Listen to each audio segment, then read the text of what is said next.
पाकिस्तानियों, आज हम सब के लिए खुशी का मुकाम है। मैं आज अपनी सारी कौम को मुबारक देना चाहता हूं। और क्यों मुबारक देना चाहता हूं? पाकिस्तान की तारीख क्या है कि बदकिस्मती से हमारा जो इंसाफ का निजाम है उसने हमेशा बजाय कमजोर को ताकतवर से तहफ्फुज देने का, ताकतवर के साथ हमारा इंसाफ का निजाम खड़ा हो जाता है। और वो एक लफ्ज, एक सेंटेंस इस्तेमाल करता है, नजरिया जरूरत, डॉक्ट्रिन ऑफ नेसेसिटी। बदकिस्मती से इस एक जुमले ने पाकिस्तान के अंदर कानून की हुक्मरानी नहीं आने दी, इंसाफ पाकिस्तान में नहीं आया, रूल ऑफ लॉ नहीं आया। अगर एक चीज जिसने इस मुल्क को एक अजीम कौम बनने से रोका, वो है इंसाफ। हमारे मुल्क में इंसाफ हुआ ही नहीं शुरू से। एक फैसला हुआ जस्टिस मुनीर का, और उस फैसले की वजह से पाकिस्तान की जमहूरियत कभी भी उधर नहीं पहुंच सकी जिधर उसको होना चाहिए था, क्योंकि उस फैसले ने नजरिया जरूरत को सामने लाके एक पाकिस्तान का जो आइन है उसकी धज्जियां उड़ा दी। तो देखें, सबके लिए मेरा काम है कि आपकी तरबियत करना। मेरी उम्र यह है कि मैं सारी दुनिया देख चुका हूं। मैंने जो मेरा बार बार आपको एक चीज समझाता हूं कि मेरा तज्जिया क्या है। मेरी सारी जिंदगी का जो तजर्बा है उससे मैंने क्या सीखा है कि मेरे पाकिस्तानियों, अमीर और गरीब मुल्कों के अंदर फर्क ही एक है। अमीर मुल्कों में इंसाफ है, और जितने गरीब मुल्क हैं उधर जंगल का कानून है। जो ताकतवर है वो फैसला करता है। जिस तरह जंगल के अंदर शेर फैसला करता है, निचले कमजोर जानवरों का कोई बचाने वाला नहीं है, उनको कोई तहफ्फुज नहीं है। इंसानी माशरा होता ही इंसानी माशरा ये है जिधर इंसाफ हो। अल्लाह ने जितने भी पैगंबर भेजे इस दुनिया में, जितने भी अल्लाह ने पैगंबर भेजे, सबसे ज्यादा अल्लाह के पैगंबर एक ही चीज पे खड़े रहे हैं, इंसाफ पे। सारे अल्लाह के पैगंबर कमजोरों के साथ खड़े थे, सब जुल्म के खिलाफ खड़े हुए थे। सबकी कोशिश यह थी कि इंसानी माशरे में इंसाफ हो। जो बहुत बड़ा एक मुसलमान स्कॉलर था इब्ने खालदून, जो बहुत दुनिया मानती है इब्ने खालदून को कि एक ऐसा ज़हन था जिसको कहते हैं मॉडर्न हिस्ट्री का बाप कहते हैं, तारीख का बाप समझा जाता है। वो कहता है मेरी जितना भी मेरा तज्जिया है, कुरान पढ़ के मेरा जितना भी तज्जिया ये है कि अल्लाह का हुक्म है कि मेरी जमीन पर इंसाफ कायम करो। और इसीलिए मेरे नबी सल्लल्लाहु अलैहि वसल्लम ने मदीना की रियासत में सबसे पहली चीज अदल और इंसाफ कायम किया। तो मैं आज इसलिए आप सबको मुबारक दे रहा हूं कि पाकिस्तान में हमारा सुप्रीम कोर्ट, जिस तरह का प्रेशर पड़ा है सुप्रीम कोर्ट पे, जिस तरह के हमारे जजेस साहिबान के ऊपर इन्होंने हर किस्म का हरबा इस्तेमाल किया, उनको डराया, धमकाया, ब्लैकमेल करने की कोशिश की, फैमिलीज को बुरा भला कहा, सिर्फ एक मकसद से कि किसी तरह वो भी ताकतवर का साथ दे दे, कि किसी तरह वो खौफजदा हो जाएं और वो जो पाकिस्तान का आइन है उसके साथ ना खड़े हो। तो पाकिस्तान का आइन क्या है? पाकिस्तान का आइन कहता है कि जब भी असेंबलीज डिसॉल्व होंगी, 90 दिन के बीच में इलेक्शंस होने हैं। इसमें कोई शक नहीं है। आपको कोई बड़ा लॉ प्रोफेसर नहीं होना चाहिए, कोई आपको जज नहीं होना चाहिए, वकील नहीं, कोई भी जब सरसरी तौर पे भी पाकिस्तान का 1973 का आइन पढ़ेगा तो उसमें वाज़ेह लिखा हुआ है कि जैसे ही असेंबलीज डिसॉल्व होंगी, 90 दिन में इलेक्शंस होने। जब हमने शुरू में, जब हमारी गवर्नमेंट गिराई गई, तो हमने कहा कि इलेक्शंस करवाओ, क्योंकि पाकिस्तान जब तक सियासी तौर पे इस्तेकाम नहीं आएगा, पाकिस्तान माशी तौर पे डूबता जाएगा। तो हमें इनके नून लीग के बड़े बड़े सरबराहों ने, लीडर्स ने क्या कहा, इनकी सोशल मीडिया पे चले जाए, इनकी स्टेटमेंट्स पढ़ लें। इन्होंने कहा जी अपनी गवर्नमेंट्स डिसॉल्व करो, अपनी गवर्नमेंट्स डिसॉल्व करो अगर आप इलेक्शन चाहते हैं। हमने अपनी गवर्नमेंट्स डिसॉल्व कर दी। कानून के माहिरीन से हमने पूछा कि क्या कोई गुंजाइश तो नहीं कानून में कि एक दफा गवर्नमेंट हम डिसॉल्व करेंगे तो 90 दिन के अंदर इलेक्शंस होंगे, कोई गुंजाइश तो नहीं इसमें? सारे माहिरीन ने कहा कि कोई गुंजाइश नहीं है। हमने अपनी गवर्नमेंट डिसॉल्व करी, और अब जैसी गवर्नमेंट डिसॉल्व की तो वही नून लीग के सरबराह शुरू हो गए कि नहीं जी इलेक्शन होने नहीं है। और इलेक्शंस क्यों नहीं होने? क्यों नहीं होने इलेक्शंस? खौफजदा हैं, डरे हुए हैं, सबको खौफ है, कम पे टांग रही हैं कि अगर 37 बाय इलेक्शन में से 30 हार गए हैं, एस्टैब्लिशमेंट इनके साथ, इलेक्शन कमीशन इनके साथ, हुकूमतें इनके साथ, 37 में से 30 बाय इलेक्शन हार चुके हैं, तो डरे हुए हैं। जो भी सर्वे आती है उसमें इतना पीछे रह गए हैं कि इनको पता है कि इलेक्शन में इनकी तबाही है। तो अपने आप को बचाने के लिए ये पाकिस्तान के आइन के खिलाफ जा रहे हैं कि किसी तरह ये बच जाए। ये ही गवर्नमेंट थी। हमारे खिलाफ सुप्रीम कोर्ट का फैसला आता है आज से 1 साल पहले, मैं इलेक्शन अनाउंस कर देता हूं, ये सुप्रीम कोर्ट में चले जाते हैं। इससे ज्यादा चीज, जमहूरी चीज क्या है कि अब अवाम को फैसला करने दो। जब इन्होंने हमारी गवर्नमेंट गिराई, अवाम को फैसला करने दो। ऑक्शन से गवर्नमेंट ना बने कि आप जमीर खरीदें पॉलिटिशियंस के, उनको 20-20 करोड़ रुपए देके उनके जमीर खरीद के गवर्नमेंट गिराएं। हमने कहा इलेक्शन करवाओ, अवाम को सिलेक्ट करने दो। लेकिन यही जज बैठे हुए थे तब, और इन्होंने फैसला किया कि नहीं, हमने गलत गवर्नमेंट गिराई है। इन्होंने शहबाज शरीफ को बहाल करवा दिया, और आज गवर्नमेंट उस सुप्रीम कोर्ट के सो मोटो फैसले की वजह से आज बनी हुई है। अब आज वही सुप्रीम कोर्ट सो मोटो लेता है और वो फैसला करता है 90 दिन का इलेक्शन, और अब ये सारे खड़े हो गए, और अब पार्लियामेंट में रेजोल्यूशन, कैबिनेट फैसले कर रही है कि हम मानते नहीं है सुप्रीम कोर्ट का फैसला। जब फैसला हमारे साथ है तो ठीक है, जब सुप्रीम कोर्ट हमारे खिलाफ फैसला करे तो उनके बच्चों को, उनको, फैमिलीज को बुरा भला कहो, ब्लैकमेल करो। ये माफियाज हैं। इनको एक सुप्रीम कोर्ट के जज ने बिल्कुल ठीक कहा था, सिसिलियन माफिया है। जो आप बैठे हुए माफिया की अगर आपको मतलब नहीं समझ, वो क्या है माफिया?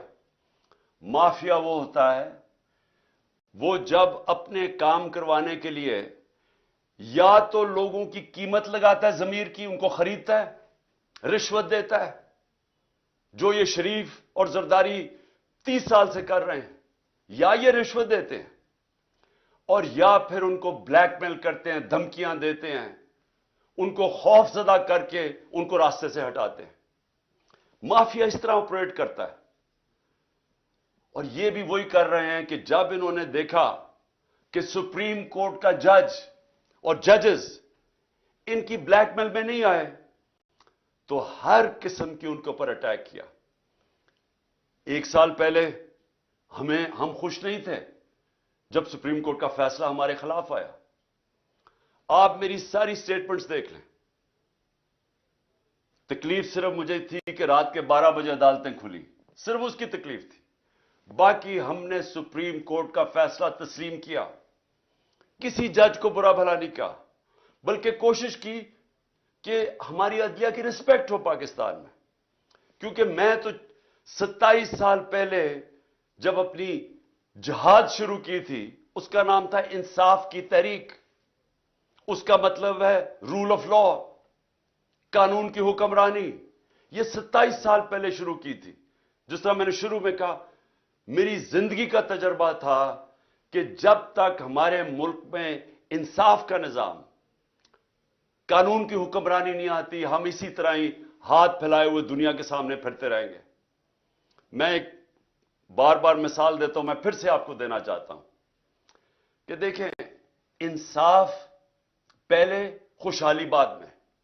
मदीना की रियासत में नबी सल्लल्लाहु अलैहि वसल्लम ने पहले इंसाफ कायम किया, फिर खुशहाली आई।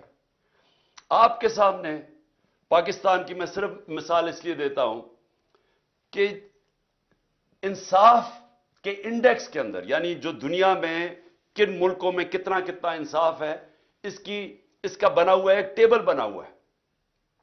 दुनिया में सबसे ज्यादा जिस मुल्क में इंसाफ है, रूल ऑफ लॉ है, वो है डेनमार्क।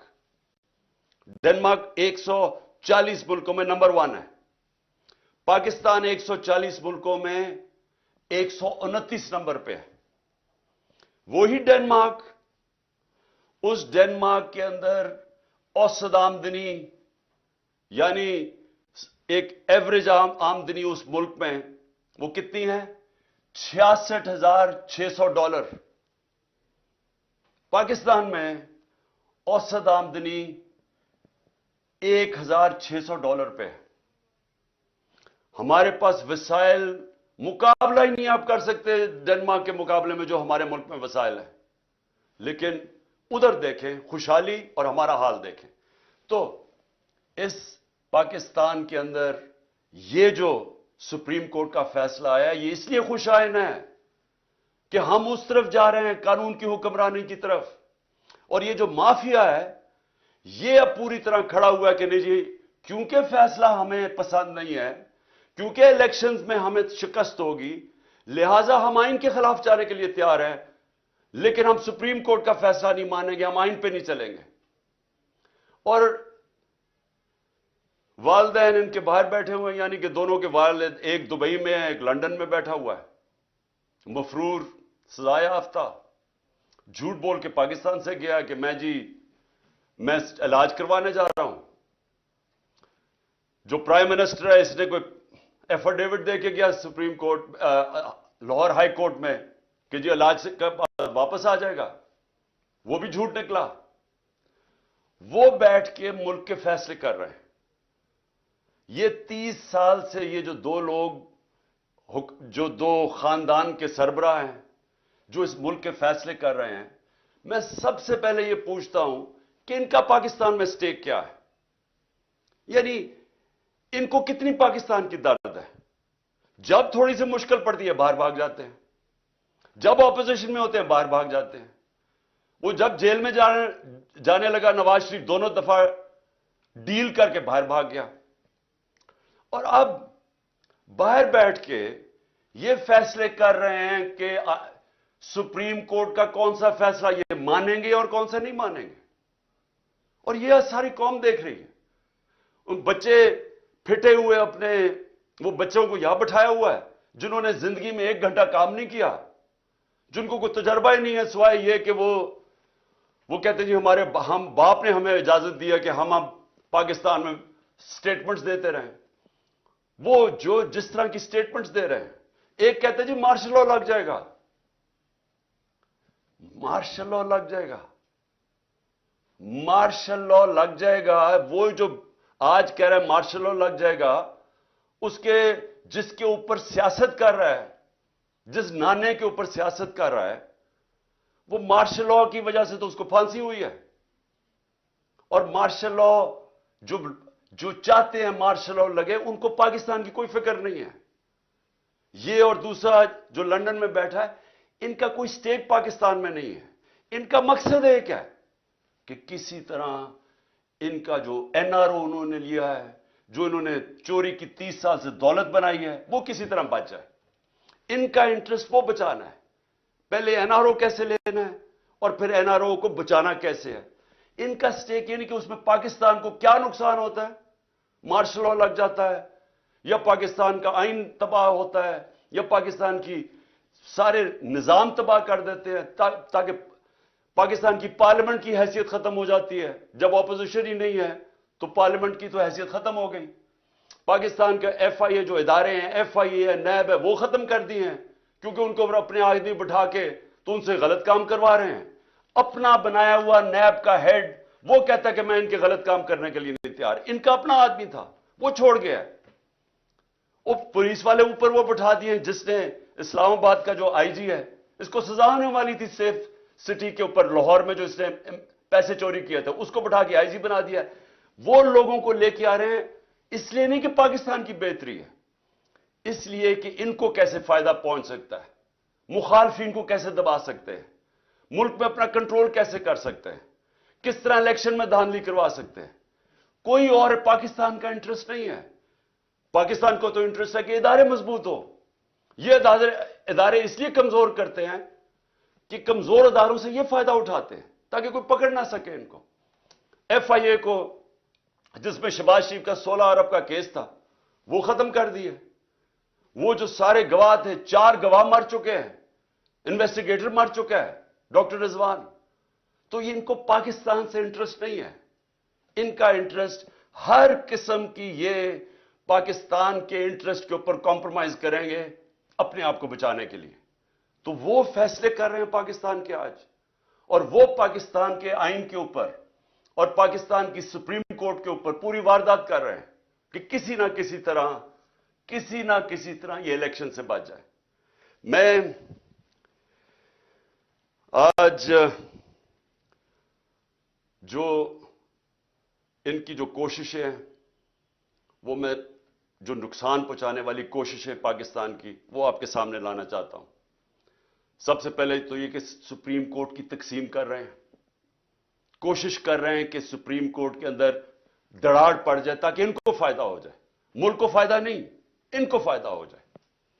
یہی جب 99 کے اندر ہوا تھا, جسٹس سجاد علی شاہ کا جو سپریم کورٹ کو انہوں نے اٹیک کیا تھا, تب بھی انہوں نے سپریم کورٹ کو تقسیم کیا, اس لیے کہ ایک چیف جسٹس فیصلہ کر رہا تھا نواز شریف کے کنٹیمپٹ کیس پہ.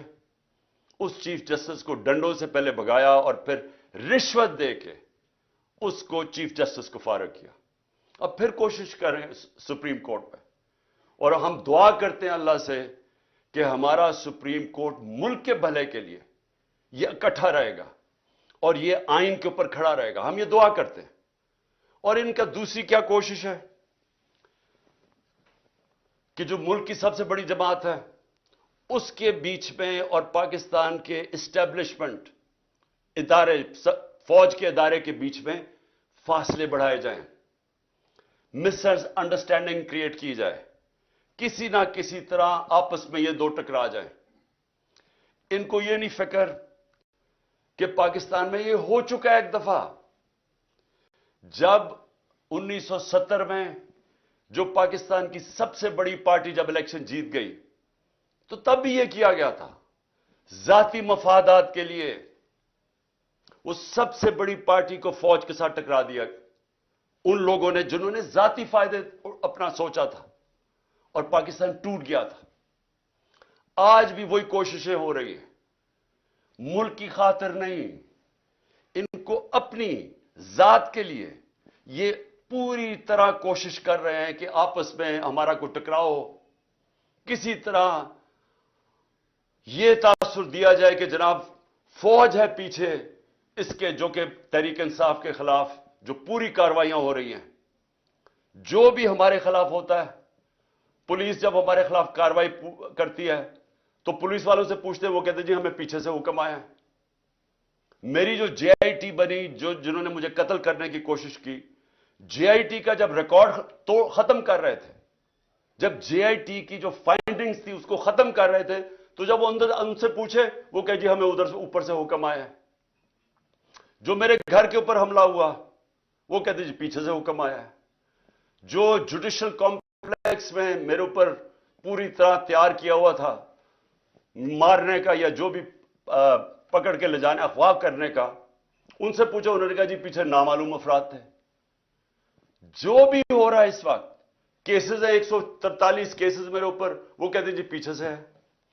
तो ये जान के किया जा रहा है, अपने आप को बचाने के लिए मुल्क को तकसीम किया जा रहा है, अपनी जात के लिए किसी तरह इनके एनआरओ इनका बच जाए उसके लिए, और इलेक्शन ना हो उसके लिए पूरी कोशिश कर रहे हैं कि सबसे बड़ी पार्टी और उसके बीच में जो पाकिस्तान की एस्टेब्लिशमेंट, उसके बीच में नफरतें बढ़ती जाए।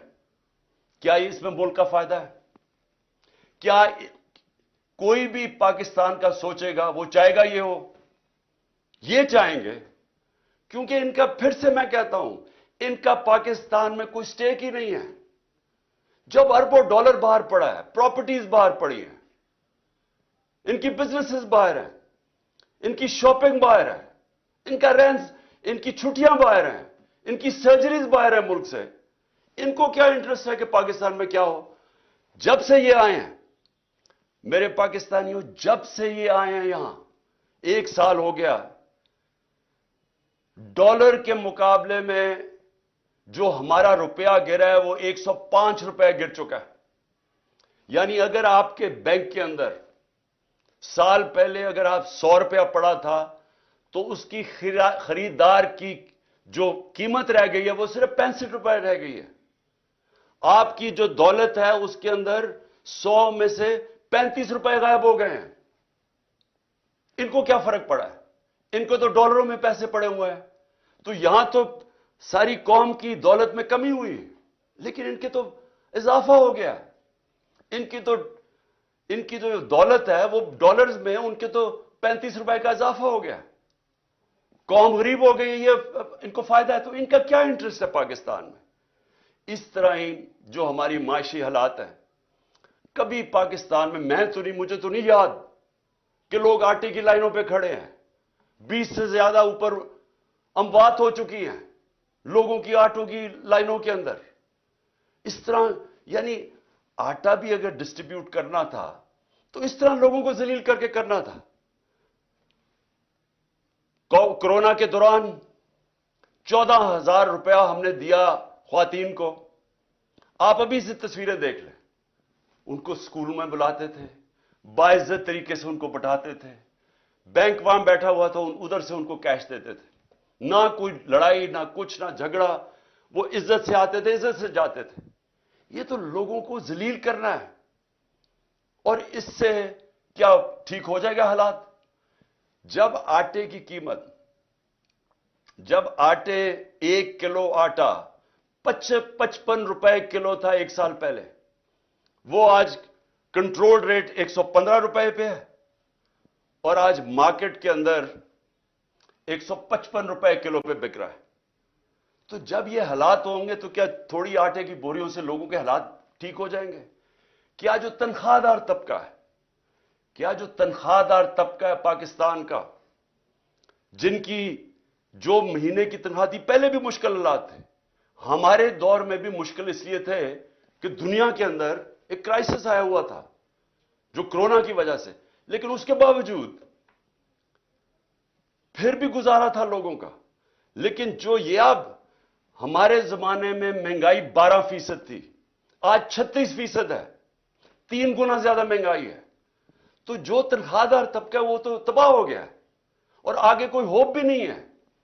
आगे ये भी नहीं नजर आ रहा कि कोई तरीका है, इनके पास कोई रोड मैप है, इनके क्या, कैसे ये अब मुल्क को इस दलदल से निकालेंगे।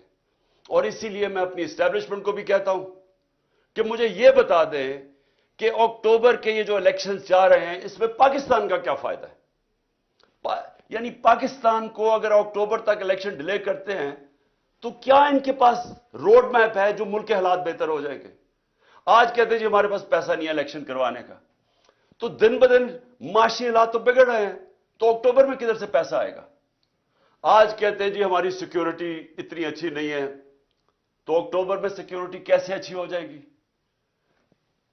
मेरे पाकिस्तानियों, ये समझ जाएं कि जो आज हालात हैं, जब तक इलेक्शंस नहीं होंगे ये हालात मजीद बिगड़ते जाएंगे। इलेक्शंस क्यों जरूरी हैं?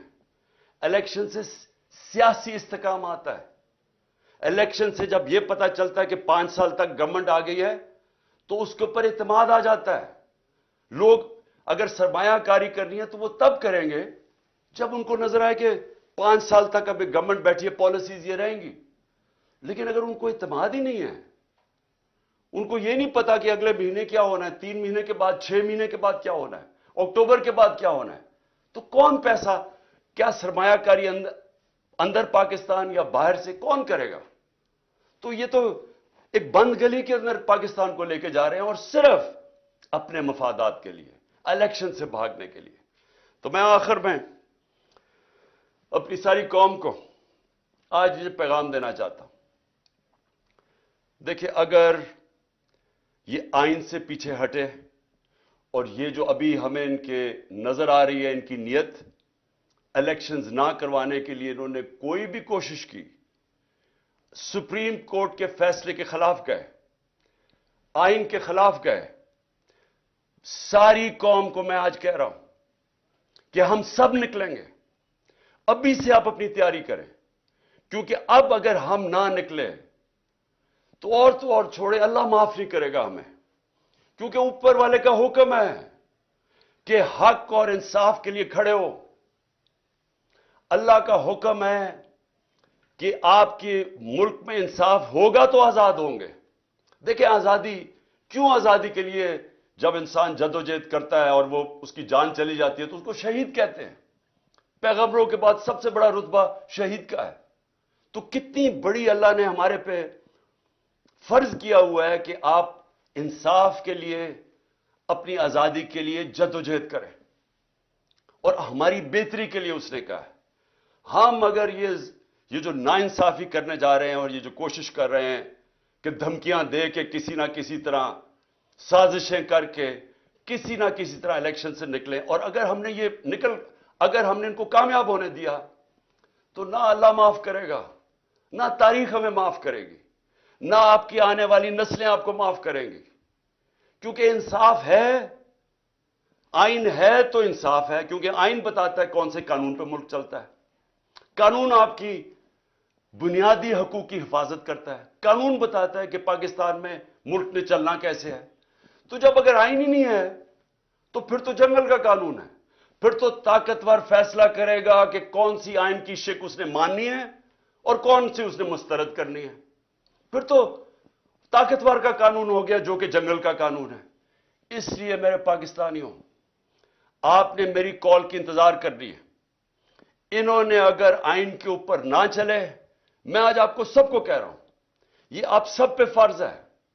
میں اپنے نوجوانوں کو کہہ رہا ہوں, میں اپنی خواتین کو کہہ رہا ہوں, میں اپنے بزرگوں کو کہہ رہا ہوں, میں اپنے بچوں کو کہہ رہا ہوں کہ جب تک آپ نے اپنے انصاف اور آزادی کے لیے جدوجہد نہ کی, ہمارے ملک کا کوئی مستقبل نہیں ہے.